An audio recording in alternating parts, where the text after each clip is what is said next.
Christianity is supposed to be experienced every day. And sometimes I think we get so used to church and meetings and services that, and I know it sounds weird, but that we forget that He is really real. He is real. And His love is real. And He doesn't love us just because, He redeemed us. He paid for our sin because I guess it was the right thing to do, because after all, I am God.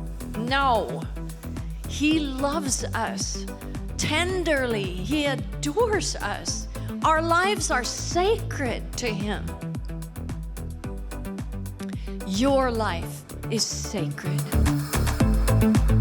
When you came into Christ and He came into you, you were blended with Him. You cannot be separated from His presence, from Him, everything in Him, from His love, no matter what, from His power, no matter what's going on, from His anointing. All of the ingredients of who He is and what He does are in you. They're in you right now. They're in you when you're going through trauma. Who He is and all that He is in you when you're on your worst day or when you've behaved the worst. He doesn't leave.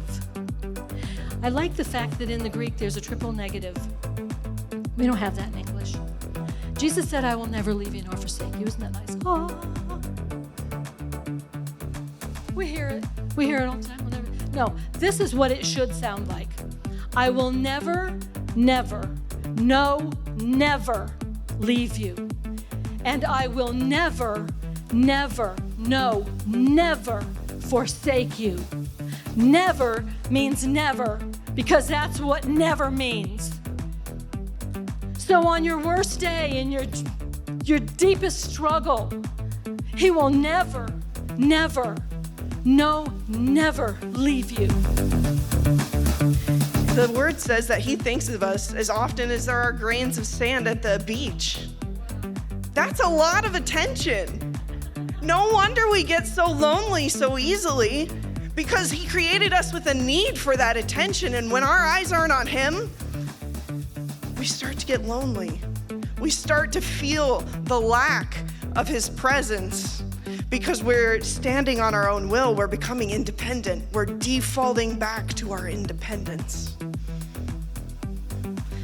And the number one thing, the devil is trying to get you embarrassed of your dependence on God. The devil is trying to get you embarrassed of your dependence on God. There's nothing to be embarrassed of. He created us with all these needs because He saw our best before we were even here. And so He says, well, go get your husband and come back here and I'll give you a drink. And she says, well, I'm not married. And he says, you're right in saying that. Not only you're not married, but you've had 5 husbands and the man you're living with right now is not your husband. And Jesus didn't say that to condemn her.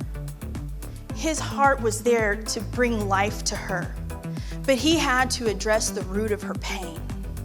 But He said, tell my daughters I came for you. I came ahead of you. I've been waiting here for you to come out so I can meet you in this place. The place where you feel held back by your past, the place where you're stuck in your pain, the place where you are being weighed down by guilt and shame. I came to quench your thirst. He wants to quench your thirst. He's here now.